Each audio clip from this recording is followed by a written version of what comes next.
ಇವತ್ತಿನ ಸಂಚಿಕೆಯಲ್ಲಿ ನುಗ್ಗೆ ಎಲೆಯ ಕುರಿತಾಗಿ ಮಾಹಿತಿಗಳನ್ನು ನೋಡೋಣ. ಇದರಲ್ಲಿ ಹೇರಳವಾಗಿ ಕ್ಯಾಲ್ಸಿಯಂ, ವಿಟಮಿನ್ಸ್, ಮಿನರಲ್ಸ್ ಪೌಡರನ್ನು ಅಥವಾ ಇದರ ರಸವನ್ನು ನಾವು ಸೇವನೆ ಮಾಡೋದ್ರಿಂದ ಏನೆಲ್ಲ ಲಾಭಗಳಾಗುತ್ತವೆ ಅಂತ ಹೇಳಿದ್ರೆ, ಜಾಯಿಂಟ್ ಪೇನ್ ಇರೋರಿಗೆ ತುಂಬ ಉಪಯೋಗ ಆಗುತ್ತೆ. ರೊಮಟೈಡ್ ಆರ್ಥರೈಟಿಸ್ ಆಗಿರ್ಬೋದು, ಆಸ್ಟಿಯೋ ಆರ್ಥರೈಟಿಸ್ ಆಗಿರ್ಬೋದು, ಶೀಘ್ರ ಸ್ಖಲನ ಅಥವಾ ಮೋಟಿಲಿಟಿ, ಸ್ಪರ್ಮ್ ಡೆವಲಪ್ಮೆಂಟ್ ಆಗದೇ ಇರೋದು, ಎಗ್ ಸರಿಯಾಗಿ ಉತ್ಪತ್ತಿ ಆಗದೇ ಇರತಕ್ಕಂಥದ್ದು, ಹೀಗೆ ಮೇಲ್ ಇನ್ಫರ್ಟಿಲಿಟಿ ಮತ್ತು ಫಿಮೇಲ್ ಇನ್ಫರ್ಟಿಲಿಟಿಯ ಸಮಸ್ಯೆ ಇದ್ದರೆ ಶ್ರೀ ಗುರು ಬಸವಲಿಂಗಾಯ ನಮಃ. ಓಂ ನಮಃ ಶಿವಾಯ. ಸರ್ವರಿಗೂ ಶರಣಾರ್ಥಿ. ಆದ್ಮೇಲೆ ಇವತ್ತಿನ ಸಂಚಿಕೆಯಲ್ಲಿ ನುಗ್ಗೆ ಎಲೆಯ ಕುರಿತಾಗಿ ಮಾಹಿತಿಗಳನ್ನು ನೋಡೋಣ. ನುಗ್ಗೆ ಎಲೆ ಬಹಳ ಉಪಯುಕ್ತವಾಗಿದೆ ಅನ್ನೋದ್ರ ಬಗ್ಗೆ ನೀವೆಲ್ಲ ವಿಚಾರ ಕೇಳಿರ್ತೀರಿ. ಆದರೆ ಯುಕ್ತಿಪೂರ್ವಕವಾಗಿ ಅದನ್ನು ಬಳಸ್ತಾ ಇದ್ದರೆ, ಅದು ನಮ್ಮ ಪ್ರಕೃತಿಗೆ ಹೊಂದಿಕೊಳ್ಳದೇ ಇದ್ದರೆ ಅದರಿಂದ ಸಮಸ್ಯೆಗಳು ಸಹ ಸಂಭವಿಸ್ಬೋದು. ನಮ್ಮ ಆಯುರ್ವೇದ ಶಾಸ್ತ್ರದಲ್ಲಿ ಅದರ ಪದಾರ್ಥ ಗುಣಧರ್ಮವನ್ನು ಯಾವ ರೀತಿ ಉಲ್ಲೇಖ ಮಾಡಿದ್ದಾರೆ ಅನ್ನೋದನ್ನು ತಿಳ್ಕೋಬೇಕು. ಆ ಪದಾರ್ಥ ಗುಣಧರ್ಮವನ್ನು ತಿಳ್ಕೊಳ್ಳದೆ ನಾವು ಅದನ್ನು ಬಳಸಿದರೆ ಅದರಿಂದ ನಮ್ಮ ಪ್ರಕೃತಿಗೆ ವಿರುದ್ಧವಾಯಿತು ಅಂತ ಹೇಳಿದರೆ ಸಮಸ್ಯೆಗಳು ಹೆಚ್ಚಾಗ್ತವೆ. ಆಯುರ್ವೇದ ಶಾಸ್ತ್ರದಲ್ಲಿ ಹೇಳ್ತಾರೆ, ಇದರ ಮುಖ್ಯವಾಗಿರ್ತಕ್ಕಂಥ ಸ್ವಭಾವ ಏನಂತ ಹೇಳಿದ್ರೆ ಲಘು, ವೃಕ್ಷ ಮತ್ತು ತೀಕ್ಷ್ಣ. ಇದು ಲಘು, ವೃಕ್ಷ ಮತ್ತು ತೀಕ್ಷ್ಣ ಗುಣಧರ್ಮವನ್ನು ಹೊಂದಿದೆ. ಹಾಗೆಯೇ ಇದರ ರುಚಿ ಅಂದರೆ ರಸ ಅಂತ ಕರೀತಾರೆ. ರಸ ಹೇಗಿದೆ ಅಂತ ಹೇಳಿದ್ರೆ ಮಧುರ, ತಿಕ್ತ ಮತ್ತು ಕಟು. ಅಂದರೆ ಮಧುರ ಅಂದರೆ ಸಿಹಿ, ಆಮೇಲೆ ಕಟು ಅಂದರೆ ಖಾರ, ತಿಕ್ತ ಅಂದರೆ ಕಹಿ. ಈ ಮೂರು ರುಚಿಗಳನ್ನು ಇದು ಹೊಂದಿದೆ. ಅದಷ್ಟೇ ಅಲ್ಲದೆ ಇದರ ಗುಣಧರ್ಮ ಮತ್ತೊಂದು ಅಂತ ಹೇಳಿದ್ರೆ, ಇದು ದೋಷಗಳಲ್ಲಿ ಯಾವ ರೀತಿ ಪ್ರಭಾವವನ್ನು ಬೀರುತ್ತೆ ಅಂತ ಹೇಳಿದ್ರೆ, ಇದರ ನಿವಾರಣಾ ಗುಣಧರ್ಮ ಏನಿದೆ ಅಂತ ಹೇಳಿದ್ರೆ ವಾತದೋಷ ಮತ್ತು ಕಫದೋಷದ ಒಂದು ಸಮಸ್ಯೆಗಳನ್ನು ನಿವಾರಣೆ ಮಾಡತಕ್ಕಂಥ ಶಕ್ತಿಯನ್ನು ಇದು ಹೊಂದಿದೆ. ಪಿತ್ತ ಪ್ರಕೃತಿಯವರಿಗೆ ಇದು ಹೊಂದಿಕೊಳ್ಳೋದಿಲ್ಲ. ಹಾಗಾಗಿ ಪಿತ್ತ ಪ್ರಕೃತಿಯವರು ಇದನ್ನು ಸೇವನೆ ಮಾಡಬೇಕಂದ್ರೆ ತುಂಬ ಎಚ್ಚರ ವಹಿಸಬೇಕು. ಯಾಕಂದರೆ ಇದು ಉಷ್ಣ ಗುಣಧರ್ಮವನ್ನು ಹೊಂದಿದೆ. ವೀರ್ಯ ಗುಣಧರ್ಮದಲ್ಲಿ ಉಷ್ಣ ವೀರ್ಯ ಗುಣಧರ್ಮವನ್ನು ಹೊಂದಿದೆ ಮತ್ತು ಇದು ವೃಕ್ಷ, ತೀಕ್ಷ್ಣ ಮತ್ತು ಲಘು ಗುಣಧರ್ಮವನ್ನು ಹೊಂದಿರೋದ್ರಿಂದ ಇದು ಪಿತ್ತ ಪ್ರಕೃತಿಯವರಿಗೆ ಸರಿಯಾಗಿ ಹೊಂದಿಕೊಳ್ಳೋದಿಲ್ಲ. ಅದಕ್ಕಾಗಿ ಯಾರು ಪಿತ್ತ ಪ್ರಕೃತಿಯವರು ನುಗ್ಗೆ ಸೊಪ್ಪನ್ನು ತಿಂತಾರೆ ಅವರಿಗೆ ಬ್ಲೀಡಿಂಗ್ ಆಗ್ಬೋದು, ಹೈಪರ್ ಅಸಿಡಿಟಿ ಆಗ್ಬೋದು, ತುಂಬ ಶರೀರದ ಒಳಗಡೆ ಉರಿ ಆಗ್ಬೋದು, ಮೂತ್ರದ ಉರಿ ಆಗ್ಬೋದು, ಪಾದ ಉರಿ, ಕೈ, ಕಾಲು, ಕಣ್ಣು ಎಲ್ಲ ಉರಿ ಬರ್ಬೋದು, ತುಂಬ ದಾಹ ಆಗ್ಬೋದು, ತಲೆ ಸುತ್ತದಂಗೆ ಆಗ್ಬೋದು, ಪಿತ್ತ ವೃದ್ಧಿಯಾಗಿ ಸುಮಾರು 60ಕ್ಕೂ ಹೆಚ್ಚು ಕಾಯಿಲೆಗಳು ಬರ್ಬೋದು.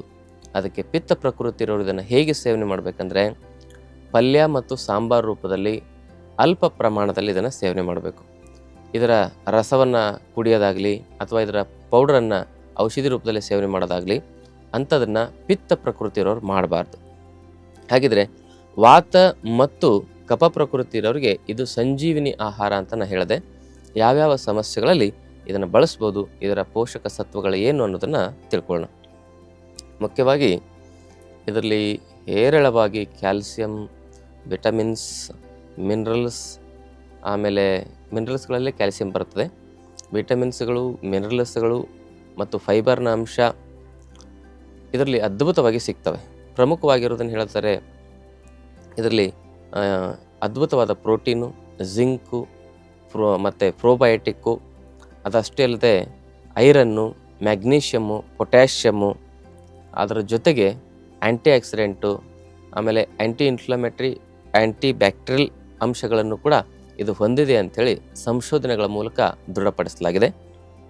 ಅದಷ್ಟೇ ಅಲ್ಲದೆ ಇದರಲ್ಲಿ ಹೇರಳವಾಗಿರ್ತಕ್ಕಂಥ ಒಂದು ಮೈಕ್ರೋ ನ್ಯೂಟ್ರಿಷನ್ಸ್ಗಳನ್ನು ನಾವು ಕಾಣಬಹುದು. ಹಾಗಾಗಿ ಇದನ್ನು ಸೂಪರ್ ಫುಡ್ ಅಂತಲೂ ಕೂಡ ಕರೆದಿದ್ದಾರೆ.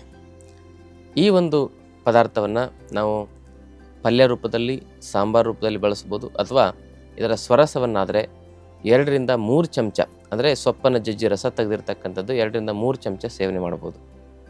ಅದಷ್ಟೇ ಅಲ್ಲದೆ ಇದನ್ನು ಒಣಗಿಸಿ ಪುಡಿ ಮಾಡ್ಬೋದು.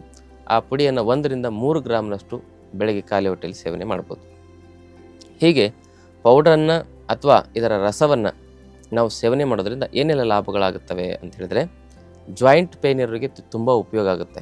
ರೊಮಟೈಡ್ ಆರ್ಥರೈಟಿಸ್ ಆಗಿರ್ಬೋದು, ಆಸ್ಟಿಯೋ ಆರ್ಥರೈಟಿಸ್ ಆಗಿರ್ಬೋದು.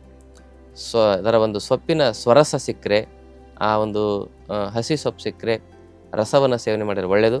ಅಕಸ್ಮಾತ್ ಹಸಿ ಸೊಪ್ಪು ಸಿಗದೇ ಇದ್ದಾಗ ಅದನ್ನೇನು ಮಾಡಬೇಕು ಅಂತ ಹೇಳಿದರೆ, ನಾವು ಪೌಡ್ರ್ ಮಾಡಿ 1 3 ಗ್ರಾಮ್ ತೆಗೆದುಕೊಳ್ಬೋದು. ಜಾಯಿಂಟ್ ಪೇನ್ ಇದ್ದವರು ಇದರ ಜೊತೆಗೆ ಹಸಿ ಶುಂಠಿಯ ರಸ, ಸ್ವಲ್ಪ ಬೆಲ್ಲವನ್ನು ಸೇರಿಸಿ ತೆಗೆದುಕೊಳ್ಳೋದು ಅತ್ಯಂತ ಪರಿಣಾಮಕಾರಿ. ಮತ್ತು ಅದಷ್ಟೇ ಅಲ್ಲದೆ, ಯಾರಿಗೆಲ್ಲ ಹೊಟ್ಟೆಯಲ್ಲಿ ಹುಳ ಆಗಿರ್ತವೆ, ಜಂತು ಹುಳ ಆಗಿರ್ತವೆ ಅಂಥವರು ನುಗ್ಗೆ ಸೊಪ್ಪಿನ ರಸ ಅಥವಾ ನುಗ್ಗೆ ಸೊಪ್ಪಿನ ಪುಡಿಯನ್ನು 1 ಚಮಚ ಈ ಏನಂತ ಹೇಳಿದರೆ ಜೀರಿಗೆ ಪುಡಿಯ ಜೊತೆಗೆ ಸೇವನೆ ಮಾಡೋದ್ರಿಂದ ಆ ಜಂತು ಹುಳುಗಳು ಮತ್ತು ಕ್ರಿಮಿಗಳು ನಾಶವಾಗ್ತವೆ. ಅದಷ್ಟೇ ಅಲ್ಲದೆ, ಓವರ್ ವೇಟ್ ಇರೋರು, ತೂಕ ಕಡಿಮೆ ಮಾಡಬೇಕು ಅಂತ ಹೇಳೋರು, ಈ ಪೌಡ್ರನ್ನು ಅಥವಾ ಇದರ ರಸವನ್ನು ಬೆಳಗ್ಗೆ ಎದ್ದು ಖಾಲಿ ಹೊಟ್ಟೆಯಲ್ಲಿ ಸೇವನೆ ಮಾಡೋದ್ರಿಂದ ಇದು ಫ್ಯಾಟ್ ಮೆಟಬಾಲಿಸಮನ್ನು ಇನ್ಕ್ರೀಸ್ ಮಾಡಿ ನಮ್ಮ ತೂಕ ಬಹಳ ಬೇಗ ಕಡಿಮೆ ಆಗಲಿಕ್ಕೆ ಹೆಲ್ಪ್ ಮಾಡುತ್ತೆ. ಇದು ಉಷ್ಣವೀರ್ಯ ಗುಣಧರ್ಮವನ್ನು ಹೊಂದಿರೋದ್ರಿಂದ ಕಫಜ ಮತ್ತು ವಾತಜ ಒಂದು ಬ್ಲಾಕೇಜಸ್ಗಳನ್ನು ನರನಾಡಿಗಳಲ್ಲಾಗಿ ಕೆಲವೊಮ್ಮೆ ವೆರಿಕೋಸ್ ವೇನು, ಕಫಜ ಮತ್ತು ವಾತಜವಾಗಿ ವಾತರಕ್ತವಾಗಿ ಬಂದಿರತಕ್ಕಂಥ varicose vein, deep vein thrombosis ಮತ್ತು ಹಾರ್ಟಲ್ಲಿ ಏನಾದರೂ ಬ್ಲಾಕೇಜ್ ಆದರೆ, ಬ್ರೈನಲ್ಲಿ ಏನಾದರೂ ಇಸ್ಕೆಮಿಕ್ ಬ್ಲಾಕೇಜ್ ಆದರೆ ಅಂಥವನ್ನು ನಿವಾರಣೆ ಮಾಡಲಿಕ್ಕೆ ಇದು ಉಪಯುಕ್ತವಾಗಿ ಕೆಲಸ ಮಾಡುತ್ತೆ. ಜೊತೆಗೆ ಆಯುರ್ವೇದ ಔಷಧಿಗಳ ಸೇವನೆ ಮಾಡೋದ್ರಿಂದ ಅತ್ಯಂತ ಪರಿಣಾಮಕಾರಿಯಾಗಿ ವಾತ ಮತ್ತು ಕಫದೋಷದಿಂದ ಬಂದಿರತಕ್ಕಂಥ ಬ್ಲಾಕೇಜ್ಗಳನ್ನ ನಾವು ಸರಿ ಮಾಡ್ಬೋದು. ಪಿತ್ತ ದೋಷದಿಂದ ಏನಾದರೂ ಇದು ಬಂದಿದ್ದರೆ ಅದಕ್ಕೆ ಇದು ಉತ್ತಮವಾದ ಪರಿಹಾರ ಅಲ್ಲ. ಅದು ಯಾವ ದೋಷದಿಂದ ಬಂದಿದೆ ಅಂತ ನಾವು ಸರಿಯಾಗಿ ತಿಳ್ಕೊಬೇಕು. ಅದಷ್ಟೇ ಅಲ್ಲದೆ, ಈ ಒಂದು ನುಗ್ಗೆ ಸೊಪ್ಪನ್ನು ನಾವು ಸೇವನೆ ಮಾಡೋದ್ರಿಂದ ನಮ್ಮ ಒಂದು ಶರೀರದಲ್ಲಿ ಮೂಳೆಗಳ ಡೆನ್ಸಿಟಿ, ಬೋನ್ ಡೆನ್ಸಿಟಿ ಹೆಚ್ಚಾಗುತ್ತೆ. ಇದರಲ್ಲಿ ಕ್ಯಾಲ್ಸಿಯಂ ಅದ್ಭುತವಾಗಿದೆ ಮತ್ತು ರಕ್ತಹೀನತೆಗೆ ಒಳ್ಳೆಯದು. ಯಾಕಂದರೆ ಐರನ್ ಮತ್ತು ಮುಖ್ಯವಾಗಿರ್ತಕ್ಕಂಥ ಎಲ್ಲ ಪೋಷಕ ಸತ್ವಗಳು, ವಿಟಮಿನ್ ಎ ಇದರಲ್ಲಿರೋದ್ರಿಂದ, ವಿಟಮಿನ್ ಸಿನೂ ಇರೋದ್ರಿಂದ ಇದು ರಕ್ತಧಾತುವನ್ನು ಪೋಷಣೆ ಮಾಡ್ತಕ್ಕಂಥ ಶಕ್ತಿಯನ್ನು ಹೊಂದಿದೆ. ಇದರಲ್ಲಿರ್ತಕ್ಕಂಥ ವಿಟಮಿನ್ ಎ ನಮ್ಮ ಇರುಳುಗಣ್ಣಿನ ಸಮಸ್ಯೆ ಮತ್ತು ದೂರದೃಷ್ಟಿ, ಸಮೀಪ ದೃಷ್ಟಿ ದೋಷದ ಸಮಸ್ಯೆಯನ್ನು ನಿವಾರಣೆ ಮಾಡೋದ್ರಲ್ಲಿ ಸಹಕಾರ ಮಾಡ್ತದೆ. ಅದಷ್ಟೇ ಅಲ್ಲದೆ, ಹೃದಯದ ಆರೋಗ್ಯಕ್ಕೆ ಭಾಳ ಒಳ್ಳೆಯದು.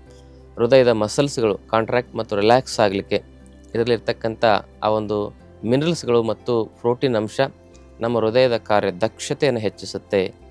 ಅತಿಯಾಗಿ ಹೃದಯದ ಬಡಿತ ಹೆಚ್ಚಾಗೋದು ಅಥವಾ ಕಡಿಮೆ ಆಗೋದು, ಅದನ್ನು ಟೆಕಿಕಾರ್ಡಿಯಾ, ಬ್ರೆಡಿಕಾರ್ಡಿಯಾ ಅಂತ ಕರೀತಾರಲ್ಲ, ಅಂತಹ ಸಮಸ್ಯೆಯನ್ನು ಬರದಂತೆ ತಡೀಲಿಕ್ಕೆ ಇದು ಪೂರ್ವಭಾವಿಯಾಗಿ ನಮಗೆ ಸಹಾಯ ಮಾಡುತ್ತದೆ. ಅಥವಾ ಸಮಸ್ಯೆ ಇದ್ದವರು ಸಲಹೆಗೆ ಅನುಗುಣವಾಗಿ, ವೈದ್ಯರ ಔಷಧಿಗೆ ಅನುಗುಣವಾಗಿ ಜೊತೆಗೆ ಇದನ್ನು ಪ್ರಯೋಗ ಮಾಡೋದ್ರಿಂದ ಉತ್ತಮ ಪರಿಹಾರ ಕಂಡುಕೊಳ್ಬೋದು. ಅದಷ್ಟೇ ಅಲ್ಲದೆ, ಇದು ನಮ್ಮ ಎಕ್ಸ್ಟರ್ನಲ್ ಉಪಯೋಗಕ್ಕೂ ಬರ್ತದೆ. ಇದನ್ನು ಚೆನ್ನಾಗಿ ರುಬ್ಬಿ ಆ ಪೇಸ್ಟನ್ನು ಮಜ್ಜಿಗೆ ಅಥವಾ ಎಳ್ನೀರಿನ ಜೊತೆಗೆ ಮಿಶ್ರಣ ಮಾಡಿ ಮುಖಕ್ಕೆ ಹಚ್ಚೋದ್ರಿಂದ ಮುಖದಲ್ಲಿ ಕಪ್ಪು ಕಲೆ, ರಿಂಕಲ್ಸು, ಮಡುವೆಗಳು ಕಮ್ಮಿ ಆಗ್ತವೆ. ಪಿಗ್ಮೆಂಟೇಷನ್ ಸಹ ಕಮ್ಮಿ ಆಗಲಿಕ್ಕೆ ಉಪಯೋಗ ಆಗುತ್ತೆ. ತಲೆ ಕೂದಲಿಗೆ ಹಚ್ಚೋದ್ರಿಂದ, ನಿಂಬೆಹಣ್ಣಿನ ರಸದೊಂದಿಗೆ ರುಬ್ಬಿ ಹಚ್ಚೋದ್ರಿಂದ ಹೊಟ್ಟು, ಆಮೇಲೆ ಡ್ಯಾಂಡ್ರಫು, ಹೊಟ್ಟು ಡ್ಯಾಂಡ್ರಫ್ ಅಂದ್ರೆ ಒಂದೇ, ಆಮೇಲೆ ನೆರೆ ಕೂದಲಿನ ಸಮಸ್ಯೆ, ಅದರ ಜೊತೆಗೆ ಕೂದಲು ಕಟ್ಟಾಗೋದು, ಹೇರ್ ಫಾಲ್ ಆಗ್ತಕ್ಕಂಥ ಸಮಸ್ಯೆಗೆ ಇದು ಉತ್ತಮವಾಗಿರ್ತಕ್ಕಂಥ ಪರಿಹಾರ ಅಂತ ಹೇಳ್ಬೋದು. ಅದಷ್ಟೇ ಅಲ್ಲದೆ, ಇದನ್ನು ನಾವು ನಿಯಮಿತವಾಗಿ ಇದರದ ರಸ ಅಥವಾ ಚೂರ್ಣವನ್ನು ತೆಗೆದುಕೊಳ್ಳೋದ್ರಿಂದ ನಮ್ಮಲ್ಲಿ ನರಮಂಡಲ ಸ್ಟ್ರೆಂತ್ ಆಗುತ್ತೆ, ಸುಸ್ತು, ನಿಶಕ್ತಿ, ಆಯಾಸ ಎಲ್ಲ ಕಮ್ಮಿ ಆಗುತ್ತೆ. ಅದಷ್ಟೇ ಅಲ್ಲದೆ, ಇದು ಒಂದು ಬಲ್ಯ ಮತ್ತು ಭ್ರಮಣ ಶಕ್ತಿಯನ್ನು ತುಂಬುತ್ತದೆ, ನರನಾಡಿಗಳಲ್ಲಿ ಶಕ್ತಿಯನ್ನು ತುಂಬುತ್ತದೆ.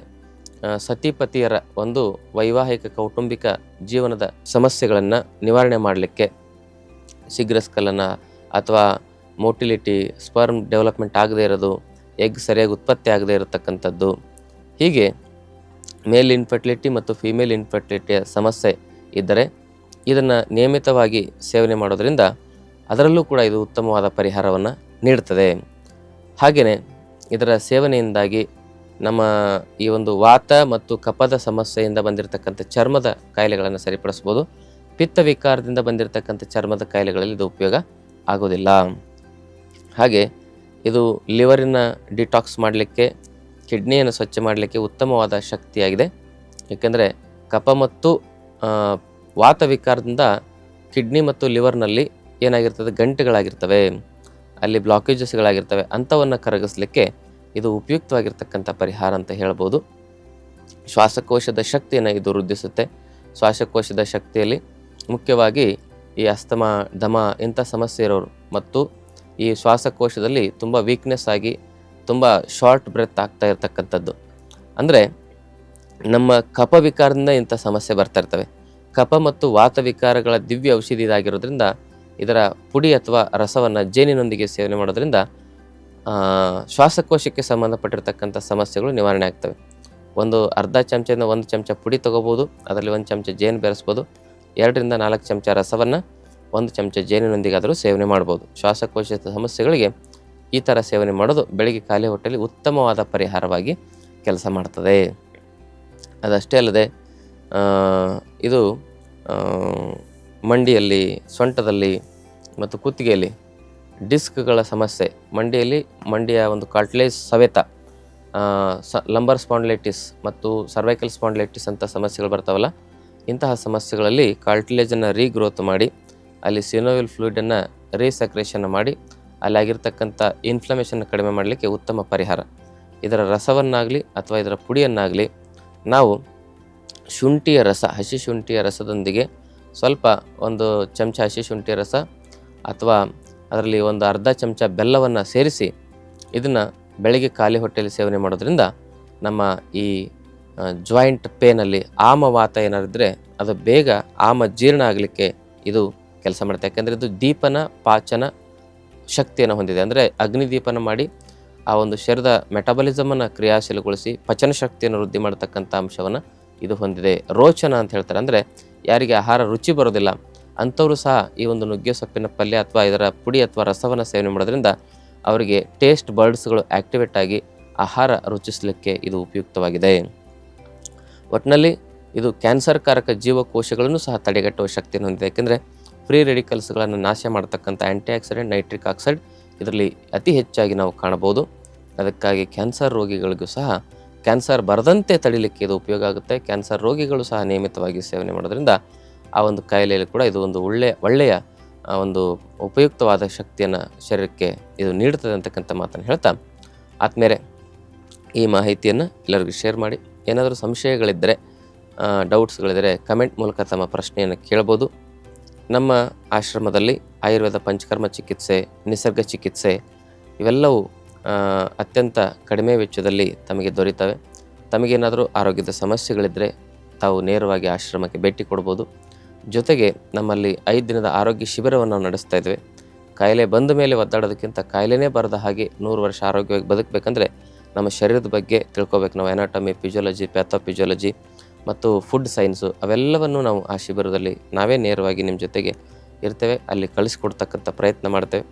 ಆ ಶಿಬಿರಕ್ಕೆ 1 ಬಾರಿ ನೀವು ಹಾಜರಾಗೋದ್ರ ಮೂಲಕ ನಿಮ್ಮ ಆರೋಗ್ಯದ ಜ್ಞಾನವನ್ನು ನೀವು ಸರಿಯಾಗಿ ತಿಳ್ಕೊಂಡು 100 ವರ್ಷ ಸುಖ ಶಾಂತಿಯಿಂದ ನೆಮ್ಮದಿಯಿಂದ ಬದುಕಬಹುದು. ತಮ್ಮೆಲ್ಲರಿಗೂ ಭಕ್ತಿಯ ಶರಣ. ಇನ್ನಷ್ಟು ಆಯುರ್ವೇದ ಮತ್ತು ಯೋಗ ಚಿಕಿತ್ಸೆ ಟಿಪ್ಸ್ಗಾಗಿ Vaidyashree health tips channel subscribe ಮಾಡಿ. ಹಾಗೆ ಫೇಸ್ಬುಕ್, ಇನ್ಸ್ಟಾಗ್ರಾಂನಲ್ಲಿ ಫಾಲೋ ಮಾಡಿ.